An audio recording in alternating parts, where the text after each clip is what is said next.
Ето и празничната ми 8-декемврийска поучителна история. Тя се е случила на двамата баджанаци Здравко и Желязко. Разбира се, те били баджанаци не по роднинска линия, а по линия на Марчето от Люлин 6. Здравко бил студент, а Желязко общ работник. Двамата баджанаци имали традиция да се срещат всяка вечер в популярната столична кръчма на Драх се като куче Плаза.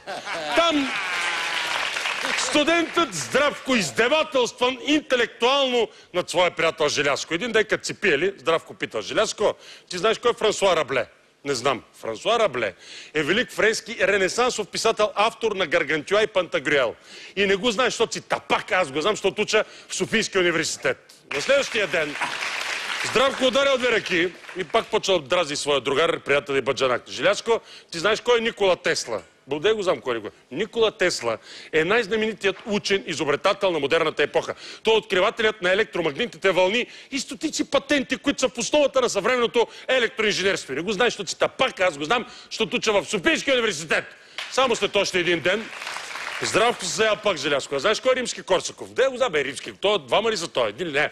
Николай Андреевич Римски-Корсаков е руски композитор, педагог, диригент, общественик и музикален критик. Автор на 15 опери, 3 симфонии, симфонически картини на камерна музика. Най-популярното произведение е Полета на Бръмбара. И не ти трябва в никакъв случай да се бърка с руския генерал Александър Римски-Корсаков. Виж ли? Ти не знаеш точно тапак, аз го знам, защото уча в Софийския университет.